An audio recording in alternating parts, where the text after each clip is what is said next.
আজ আমরা এমন একটা বিষয় নিয়ে আলোচনা করব যা খুবই তাৎপর্যপূর্ণ। কারণ এটি শুধুমাত্র ক্লাস 10 অর্থাৎ মাধ্যমিকদের জন্যই প্রযোজ্য আজকের টপিক তা নয়। আজকের ভিডিওয় যে বিষয় আলোচনা হবে তার তাৎপর্য আছে অষ্টম শ্রেণীতেও, এমনকি আরও নিচের ক্লাসে যদি যাওয়া যায় সেখানেও আছে, এবং আরও ওপর ক্লাসে আমরা যদি উঠি সেখানেও দেখতে পাবো। তাছাড়া বিভিন্ন চাকুরি পরীক্ষাতেও আজকের বিষয়ের তাৎপর্য আছে। তো বলে দিই আজকে আমরা কোন বিষয় নিয়ে আলোচনা করব। আজকে আমাদের আলোচনার বিষয় বাংলা ব্যাকরণে কারক। সুতরাং এই ভিডিওটি অবশ্যই গুরুত্বপূর্ণ। কারকের যে যে দিকগুলো আমরা আজকের ভিডিওয় আলোকপাত করার চেষ্টা করব তা হচ্ছে কারক কি, অর্থাৎ এর যথার্থ সংজ্ঞার্থ কি, কারকের প্রকৃতি প্রত্যয় কি, কারক তার সঙ্গে বিভক্তি, অনুসর্গ, বিভক্তি এবং অনুসর্গের মধ্যে মিল অমিল, বিভক্তির মধ্যে আমরা করব শূন্য বিভক্তি, এছাড়া করব তির্যক বিভক্তি কি, এবং তির্যক বিভক্তি আদৌ বিভক্তি কি না সেটাও একটা গুরুত্বপূর্ণ বিষয়। সঙ্গে নির্দেশক আজকের ভিডিওতে আলোচনায় থাকবে। প্রথমে আসি আমরা কারক। কারক মূলত শব্দটি এসছে তার প্রকৃতি প্রত্যয় যদি দেখি তাহলে দেখবো এটা ক্রি ধাতুর সঙ্গে অক প্রত্যয় যোগ করে হয়েছে কারক। কারক শব্দের অর্থ হচ্ছে যে করে। এবার কারক বাংলার ক্ষেত্রে কারক হতে গেলে বা করতে গেলে অবশ্যই প্রয়োজন হয় পদ। আমরা একটু বুঝি পদ কি। শব্দ এবং পদের মধ্যে একটা আমূল পার্থক্য আছে। শব্দের নির্দিষ্ট কোনো অর্থ থাকে না, এবং শব্দ মাথায় রাখতে হবে, শব্দ কখনো বাক্যেও বসে না।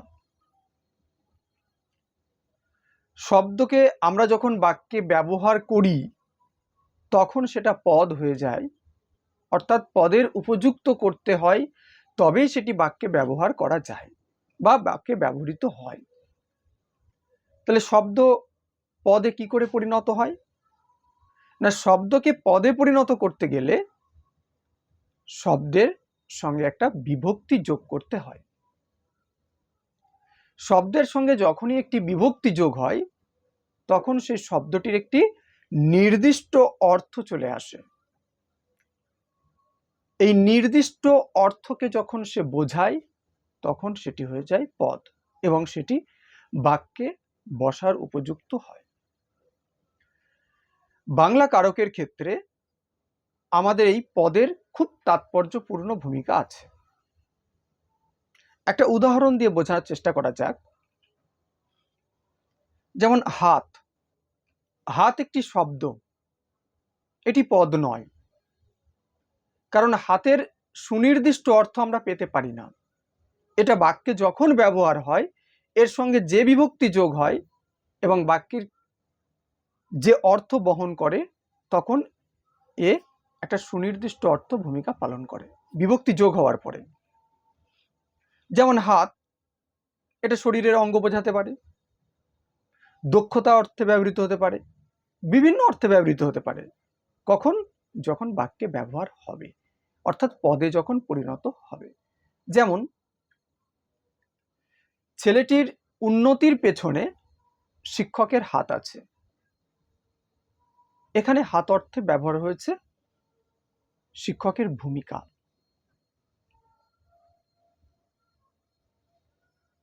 আমার হাতে প্রচন্ড আঘাত লেগেছে। এখানে হাতে বলতে শরীরের অঙ্গ অর্থে বোঝানো হয়েছে। অর্থাৎ শব্দ আর পদের মধ্যে একটা আমূল পার্থক্য কিন্তু আমরা দেখতে পাচ্ছি। তাই আমাদের মনে রাখতে হবে কারক করার ক্ষেত্রে এই শব্দ আর পদের পার্থক্যটাকে। কারণ কারক কিন্তু শব্দের সঙ্গে হয় না। আমাদের অনেকের মধ্যে ভ্রান্ত ধারণা থাকে কারক হয়তো শব্দের সঙ্গে হয়। কখনোই নয়, কারক কিন্তু পদের সঙ্গে হয়। একটা পদের সঙ্গে আরেকটা পদের কারক হয়। কিভাবে হয়? না, একটা সম্পর্ক তৈরি হয়, তাদের মধ্যে একটা রিলেশন তৈরি হয়। যতক্ষণ পর্যন্ত ওই দুই পদের মধ্যে কোনো সম্পর্ক স্থাপন না হবে ততক্ষণ পর্যন্ত সেটা কারক হতে পারবে না, অর্থাৎ কারক হওয়ার যোগ্যতা থাকে না। কোন কোন পদের মধ্যে এই সম্পর্ক তৈরি হয় আমরা একটু জানি। বাক্যে মূলত ক্রিয়াপদের সঙ্গে বাক্যের অন্য পদের, এবার অন্য পদ বলতে কোন পদ? অনেকে বলেন নামপদ। আমরা নামপদ না কোন পদ সে বিতর্কে না গিয়ে বলতে পারি, বাক্যে মূলত যে পদের সঙ্গে ক্রিয়াপদের একটা সরাসরি সম্পর্ক থাকে সেই পদের সঙ্গেই কারকের একটা অন্বয় বা সম্পর্ক আছে বলে মনে করতে পারি। মূলত এই পদ বিশেষ্য পদ হতে পারে, সর্বনাম পদ হতে পারে, আবার বিশেষণ পদের সঙ্গেও ক্রিয়াপদের সম্পর্ক থাকতে পারে। কখন? না, যখন বিশেষণ পদের সঙ্গে বিভক্তি যোগ হবে তখন সেই বিশেষণ পদ আর বিশেষণ পদ থাকে না, সেটি হয়ে যায় বিশেষ্য পদ। যেমন 10 টাকা পেলাম, 10 টাকা, 10 এটা একটা বিশেষণ পদ এই বাক্যে। আবার এই 10-এর সঙ্গে যদি আমি এ বিভক্তি যোগ করে দিই এই বিশেষ্য পদটি হয়ে যাবে বিশেষণ পদ। কিরকম? 10-এ মিলে করি কাজ, এখানে 10 দেখা যাচ্ছে আর বিশেষ্য পদ হয়ে যাচ্ছে, বিশেষণ পদ আর থাকছে না। কেন? এর সঙ্গে একটা বিভক্তি যোগ হয়ে গেছে। সুতরাং কারকের সংজ্ঞার্থ প্রসঙ্গে আমরা বলতে পারি বাক্যে ক্রিয়াপদের সঙ্গে অন্য পদের যে সম্পর্ক বা অন্বয় স্থাপন হয় তাকে বলা হয় কারক। তাহলে এর থেকে আরেকটা তথ্য আমরা পাচ্ছি, কারক হতে গেলে শব্দ নয় অর্থের প্রয়োজন। অর্থাৎ ক্রিয়াপদের সঙ্গে ওই পদটি, যে পদটির কারক হচ্ছে সেই পদটির কোন সম্পর্ক আছে, এটুকু আশা করি আমরা বুঝতে পেরেছি। এবার আমরা চাই বিভক্তি প্রসঙ্গ। কারণ পূর্বেই বলা হয়েছে যে শব্দের সঙ্গে বিভক্তি যোগ না হলে কারক কিন্তু সম্ভব নয়। কেন? না, সেটা পদে পরিণত হবে না। তাহলে বিভক্তি কাকে বলবো? বিভক্তির সংজ্ঞার্থ প্রসঙ্গে যদি আমরা বলতে যাই তাহলে কথা বলতে পারি যে বর্ণ বা বর্ণগুচ্ছ কোনো শব্দ বা ধাতুর পরে বসে ওই শব্দ বা ধাতুকে পদে পরিণত করে, অর্থাৎ বাক্যে বসার বা ব্যবহার যোগ্যতা নিয়ে এসে দেয়, তাকে আমরা বলি বিভক্তি। বাংলায় আমাদের বিভক্তি দুটো, মানে দুই প্রকার। বিভক্তি যদি ভাগ করি তাহলে দুই প্রকার পাবো, একটা হচ্ছে শব্দ বিভক্তি আর একটা ধাতু বিভক্তি। শব্দ বিভক্তি কাকে বলবো? না, যে বর্ণ বা বর্ণগুচ্ছ কোনো শব্দের পরে বসে ওই শব্দকে পদে পরিণত করে তাকে আমরা বলি শব্দ বিভক্তি। আর ধাতু বিভক্তি কাকে বলবো?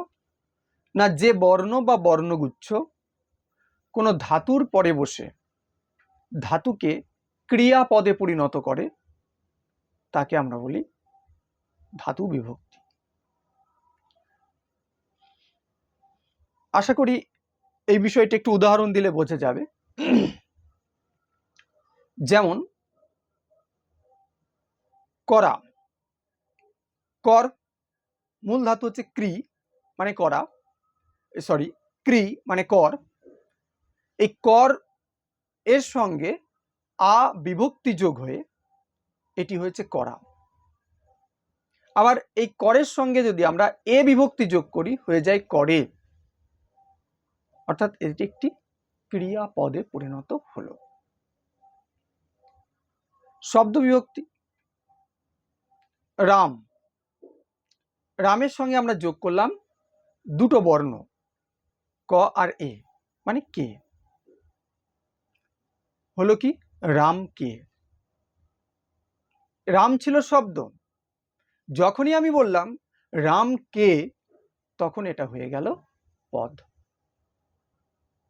তাহলে আমরা এ বিষয়ে পরিষ্কার হলাম যে শব্দ বিভক্তি এবং ধাতু বিভক্তি কি। এবার আসি অনুসর্গ। আচ্ছা, এ প্রসঙ্গে আরেকটু বলে রাখি, বাংলা কারকের ক্ষেত্রে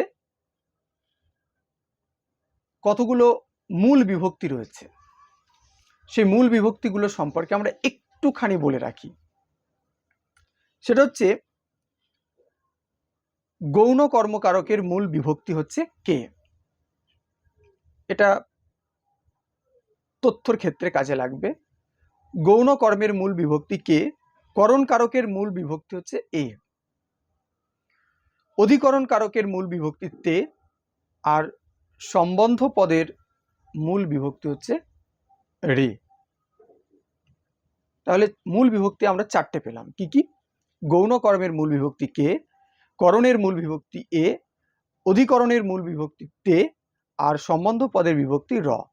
সরি, আমি এর বলেছিলাম, ওটা র। এর হচ্ছে র এরই পরিবর্তিত রূপ, একটু বলবো এই প্রসঙ্গেও। সম্বন্ধ পদের মূল বিভক্তি হচ্ছে র। এই বিভক্তি, চারটে বিভক্তি আবার পরিবর্তিত হয় কি কিভাবে?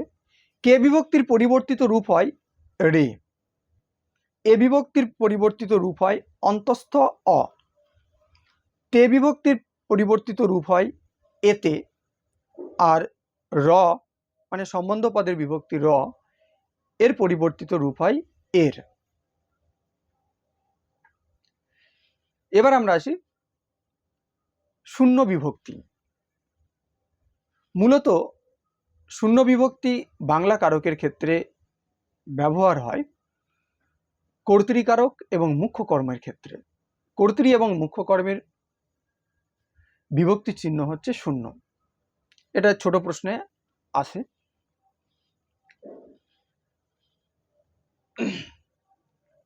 তাহলে শূন্য বিভক্তি কাকে বলবো? শূন্য বিভক্তি আসলে তেমন কিছু আমরা চোখে দেখতে পাই না, যেটা যোগ বা বিয়োগ হয়। আকারগত তেমন পরিবর্তন আসে না। আসলে শূন্য বিভক্তি বলবো যে বিভক্তি কোনো শব্দ বিভক্তির সঙ্গে যোগ হয়ে, যে বিভক্তি কোনো শব্দের সঙ্গে যোগ হয়ে সেই শব্দকে অবয়বগত দিক থেকে, অর্থাৎ তার আকারগত দিক থেকে কোনো পরিবর্তন ঘটায় না, কিন্তু তাকে পদে পরিণত করে দেয়, তাকে আমরা বলি শূন্য বিভক্তি। যেমন রাজ ভালো ছেলে। রাজ, এখানে রাজ হচ্ছে একটা শব্দ, কিন্তু এর সঙ্গে একটা বিভক্তি যোগ হয়েছে, যেটা আমরা চোখে দেখতে পাচ্ছি না, অর্থাৎ যার আকারগত কোনো পরিবর্তন হয় না। এটা যদি বর্ণ বিশ্লেষণ করি আমরা, তাহলে দেখতে পাবো শেষে আছে একটা অ। এই অটি হলো বিভক্তি, অর্থাৎ যাকে আমরা বলছি শূন্য বিভক্তি।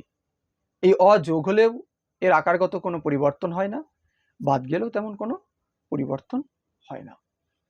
এবার আছে তির্যক বিভক্তি। তির্যক বিভক্তি আসলে আলাদা কোনো বিভক্তি নয়। তির্যক বিভক্তি হচ্ছে সেই বিভক্তি, প্রত্যেকটা কারকের, আমরা একটু আগেই বললাম গৌণকর্ম, করণ, তারপরে হচ্ছে সম্বন্ধ পদ, মানে প্রত্যেকটা কারকের একটা নিজস্ব বিভক্তি আছে। এই প্রত্যেকটা কারকের যে নিজস্ব বিভক্তি চিহ্ন রয়েছে, সেই বিভক্তি যদি ওই কারকে, মানে তার নির্দিষ্ট কারকে বসেও যদি অন্য কারকে আবার বসে, তখনই তাকে আমরা বলবো তির্যক বিভক্তি। যেমন এ, এটি সব থেকে বেশি বিভিন্ন কারকে ব্যবহৃত হয়। এ আমরা বলেছি করণ কারকের বিভক্তি। এ আবার দেখা যায় কখনো অন্য কারকেও বসছে। যখন অন্য কারকে বসে যাচ্ছে তখনই হয়ে যাচ্ছে এটা তির্যক বিভক্তি। এবার আসি অনুসর্গ। অনুসর্গ বাংলা কারকের ক্ষেত্রে একটা গুরুত্বপূর্ণ অধ্যায়। অনুসর্গ হচ্ছে একটি অব্যয় পদ, যে পদের নির্দিষ্ট অর্থ আছে, কিন্তু এই অনুসর্গ আবার বাংলা কারকের ক্ষেত্রে বিভক্তির কাজ করে। অনুসর্গ বিভক্তির কাজ করে বলে আমরা অনুসর্গকে বলে থাকি কারকের ক্ষেত্রে বিভক্তির বিকল্প। অনুসর্গ বিষয়টা কি না, যে অব্যয় পদ কোনো শব্দের পরে, বাক্যে কোনো শব্দের পরে বসে বা পদের পরে বসে, শব্দ নয় সরি, বাক্যে কোনো পদের পরে বসে ওই পদের অর্থকে নির্দিষ্ট করে দেয়, তখন তাকে আমরা বলি অনুসর্গ। যেমন রামের দ্বারা কাজটি করা হলো, যেমন সকাল থেকে বৃষ্টি হচ্ছে। পূর্বের বাক্যে দ্বারা, পরের বাক্যে থেকে। এই দ্বারা এবং থেকে এ দুটোই হচ্ছে অনুসর্গ। অনুসর্গের কতগুলো উদাহরণ: দ্বারা, দিয়ে, কর্তৃক, হতে, থেকে, চেয়ে, অপাদান, হতে, থেকে, চেয়ে ইত্যাদি। আমরা পরে আরেকটা ভিডিওতে বলবো যে এই অনুসর্গগুলো আবার কোন কোন কারকে বসে, তখন আলোচনা করব। এবার এই অনুসর্গ আর বিভক্তির মধ্যে মিল কোথায়? একটু আগেই আমরা বললাম যে অনুসর্গ বিভক্তিরই বিকল্প। মানে এখান থেকেই বোঝা যাচ্ছে যে অনুসর্গ আর বিভক্তির মধ্যে একটা মিল রয়েছে। কি মিল? না দুজনেই পদে পরিণত করে, অর্থাৎ শব্দকে নির্দিষ্ট করে অর্থগত দিক থেকে। পার্থক্য: বিভক্তি কোনো শব্দের সঙ্গে যুক্ত হয়ে বসে, মূল পার্থক্য বলছে এটা। বিভক্তি শব্দের সঙ্গে যুক্ত হয়ে বসে কোথায়? না শব্দের শেষে। আর অনুসর্গ শব্দের শেষেই বসে কিভাবে? না পৃথকভাবে, আলাদাভাবে। এটা মনে রাখতে হবে, দুজনেই শব্দের শেষে বসে, কিন্তু বিভক্তি যুক্ত হয়ে বসে আর অনুসর্গ পৃথক হয়ে বসে। আরেকটা বিষয় থাকে কারকে, সেটা হচ্ছে নির্দেশক। নির্দেশক হচ্ছে টা, টি, খানা, খানি, গুলা, গুলি, এগুলো। আসলে এগুলো কারককে নির্দিষ্ট করে বা কারক বুঝতে সাহায্য করে এরকম কিছু নয়, তবে কারক করার ক্ষেত্রে নির্দেশক থাকতে পারে, তাতে কারকের কোনো যায় আসে বলে মনে হয় না। তো আশা করি আজকের ভিডিওটা অনেকের ভালো লাগলো বা লাগবে। ভালো লাগলে কমেন্ট করবে। ওকে, থ্যাংক ইউ।